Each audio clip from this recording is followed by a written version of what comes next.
एक गांव के पास एक बड़ा और गहरा तालाब था। उस तालाब के किनारे एक मछुआरा रमेश अपनी छोटी सी नाव लेकर हर दिन मछलियां पकड़ने जाया करता था। वह बहुत ईमानदार और मेहनती आदमी था। एक दिन रमेश अपनी नाव लेकर तालाब के बीच में पहुंचा। उसने अपना जाल डाला और इंतजार करने लगा। थोड़ी देर बाद जब उसने जाल खींचा तो उसकी आंखें चमक उठीं। जाल में एक बेहद सुंदर और चमकीली मछली फंसी थी। मछली के सुनहरे रंग पर सूरज की रोशनी पड़ रही थी, जिससे ऐसा लग रहा था मानो वह सोने से बनी है। जैसे ही रमेश ने मछली को अपने हाथ में पकड़ा, मछली ने अचानक बोलना शुरू कर दिए। हे मछुआरे, कृपया मुझे छोड़ दो। मैं एक साधारण मछली नहीं हूँ। यदि तुम मुझे छोड़ दोगे तो मैं तुम्हारी सहायता करूंगी। रमेश कौंक गए। उसने पहले कभी ऐसी मछली नहीं देखी थी, लेकिन उसकी दया और इंसानियत ने उसे मछली को छोड़ने के लिए प्रेरित किए।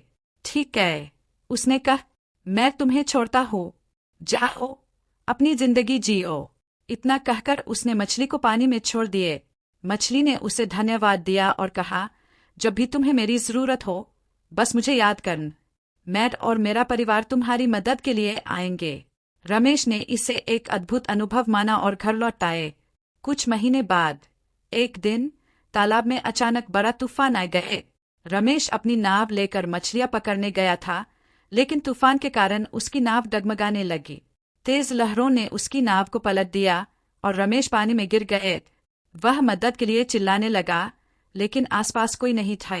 तभी उसने देखा कि वह सुंदर मछली, जिसे उसने छोड़ा था, अपने पूरे परिवार के साथ उसकी ओर आ रही थी। मछलियों ने मिलकर रमेश को सहारा दिया और उसे किनारे तक पहुंचा दिए। रमेश की जान बच गई। उसने मछली को धन्यवाद दिया और कहा, तुमने मेरी जान बचाकर मेरे साथ बड़ा उपकार किया। मछली ने मुस्कुराते हुए कहा, यह तुम्हारी दया का फल है।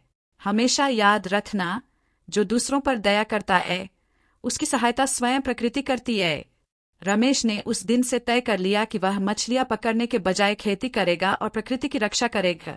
इस तरह दयालु मछुआरे और जादुई मछली की यह कहानी गांव में सबके लिए प्रेरणा बन गई। सीख, दया और सहानुभूति हमेशा फलदायी होती है।